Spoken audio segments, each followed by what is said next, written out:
C'est Paris Exécutive Éducation, formation continue pour cadres et dirigeants, vous présente le gros mot de l'écho.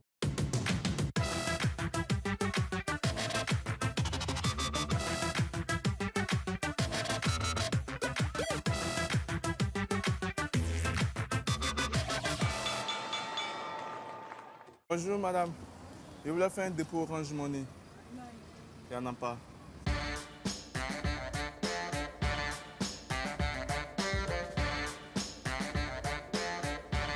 Bonjour et bienvenue dans le gros mot de l'écho.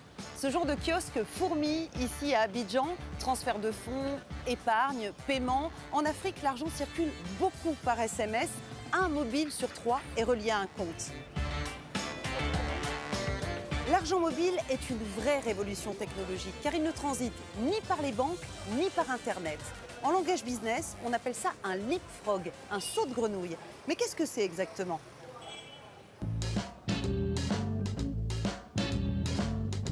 Leapfrog. Peut-être que je n'entends pas bien. Bon, je sais que c'est composé de deux mots, libre et puis il y a frog. C'est un mot très africain, le saut de la grenouille. Ah, la monnaie mobile, Non, ça nous facilite tellement la tâche. ça fait qu'on ne perd pas trop le temps en faisant des opérations économiques. Éclairer ma lanterne. Bonjour Linda Nanan-Vallée. Première question, définition. Le leapfrog, qu'est-ce que c'est ? Alors, le leapfrog, c'est un terme qui est utilisé en économie depuis déjà quelques bonnes années et qui littéralement signifie saute-mouton, le jeu de saute-mouton en français. Il évoque aussi une grenouille qui saute. Leap, saut, frog, grenouille en anglais. Et effectivement, cet anglicisme-là fait référence à une évolution radicale, une évolution qui saute les étapes intermédiaires traditionnelles, en fait. Si on prend l'exemple de la Côte d'Ivoire, on parlerait par exemple du passage de l'absence de téléphonie à la téléphonie mobile sans avoir eu à entièrement déployer un réseau de téléphonie fixe, par exemple. Quand on a un retard initial, c'est quand même important de le transformer en avantage en sautant justement certains paliers de développement pour aller plus vite. Parce qu'on n'a pas tout ce passif-là à gérer. On n'a pas la transition de toutes les technologies intermédiaires, par exemple, à gérer. Est-ce que c'est forcément lié aux nouvelles technologies, au digital, le leapfrog ? Pas nécessairement. Il faut voir le digital, les technologies de l'information et de la communication, comme un facteur de leapfrog.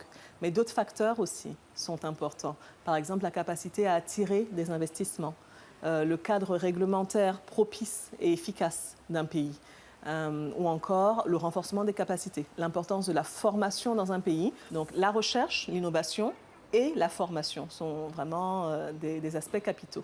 Et quelque part, je pense qu'on peut y contribuer avec la Fondation Jeunesse Numérique que je dirige, parce qu'on fait de l'accompagnement de jeunes entrepreneurs numériques. On crée de la valeur, on crée de la richesse et on contribue à la création d'entreprises qui ensuite emploieront des centaines de personnes, des milliers de personnes et permettront justement le développement de l'économie numérique et du pays.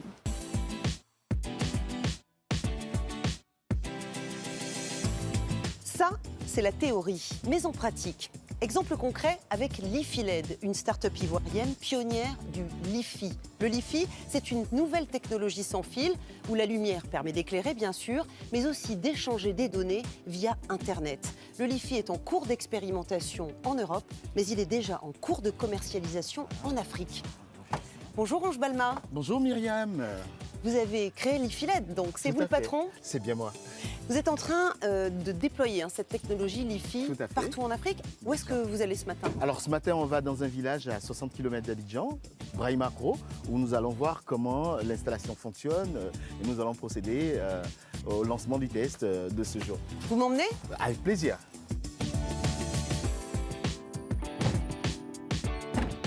Braïmakro, deuxième village ivoirien équipé du LiFi après Drangouiné en 2017. l'IFILED est aujourd'hui la seule entreprise sur ce marché en Afrique. Moins de 10 startups maîtrisent cette technologie dans le monde. Alors Ange, moi le LiFi, j'en avais jamais entendu parler. C'est quoi en fait ? Alors le LiFi, c'est une nouvelle technologie de transmission de données par la lumière. Grâce à la lumière, désormais, on est capable d'apporter à la fois des informations, des images, des vidéos et de l'Internet. Comment ça vous est venu, cette idée? Alors, l'idée m'est venue d'un vécu où j'ai passé 2 semaines pratiquement à 300 km dans une plantation de mon père, sans électricité, sans Internet, sans communication. Et pour moi, c'était inadmissible au 21e siècle que 700 millions de personnes vivent encore dans ces conditions. C'est-à-dire que 700 millions de personnes en Afrique n'ont pas l'électricité et évidemment pas l'accès à Internet? C'est bien ça.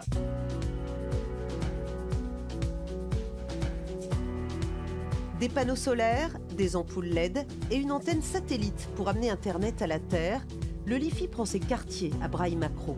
Mais qu'apporte-t-il exactement à ce village?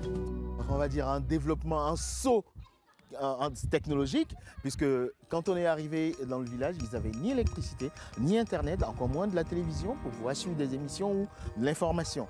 Or, à partir de ces infrastructures-là, en une journée, désormais, ils ont accès à ce portail du monde qu'on appelle Internet.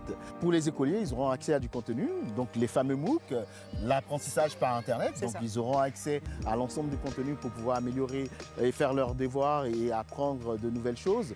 Pareil pour les agriculteurs. Désormais, ils auront accès à du contenu pour rentabiliser leur superficie avec de nouveaux produits et de nouvelles semences, ou des nouvelles techniques de culture. C'est bien ça, je confirme. On va allumer la lumière, Ange, on y va? Avec plaisir. Allez. Des agriculteurs qui produisent plus, des écoliers qui accèdent à de meilleurs contenus, le LiFi va permettre de sauter des étapes, de relier Braille-Macro au circuit économique. Ça marche. Super. On a la lumière. Internet au débit et alimentation électrique, le quotidien va changer à Braille-Macro.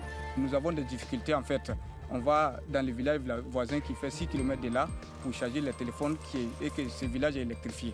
Ça va bien changer. Dès maintenant, ça a commencé déjà la nuit que nous avons. Je suis un élève, je suis très heureux pour avoir cette électricité dans mon village et que ça va nous permettre de pouvoir bien bosser et réviser notre leçon.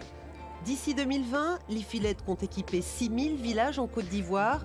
D'autres projets sont en cours à Bangui, Madagascar et au Burkina Faso, tous candidats au Leapfrog. Résumé en dessin. Le Leapfrog, c'est une faille spatio-temporelle, un passage secret qui permet de sauter des étapes dans le développement économique. Candidat idéal à cette téléportation, les pays les moins riches. Leur décollage a pris du retard, par manque de routes, d'électricité ou de réseaux téléphoniques par exemple.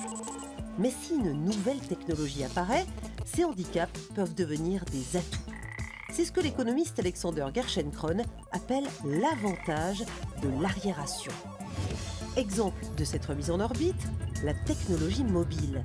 En la lançant directement, les pays en développement s'épargnent de lourds investissements dans les lignes fixes du téléphone ou d'Internet. Mieux, ils adaptent la technologie à leurs besoins. En Afrique, ce retour vers le futur a donné naissance à la monnaie mobile. L'argent s'échange par SMS, sans passer ni par les banques, ni par Internet. Un peu comme si on sautait directement de la bougie à l'électricité. C'est ça le Leapfrog, littéralement un saut de grenouille, mais un grand bond vers le développement. Voilà, c'est la fin de cette émission. En LiFi, en Wi-Fi, en 4G, comme vous voudrez. Connectez-vous, envoyez-nous vos questions, vos suggestions sur Twitter et sur Facebook. Portez-vous bien et à la semaine prochaine. HEC Paris Exécutive Éducation, formation continue pour cadres et dirigeants, vous a présenté le gros mot de l'écho.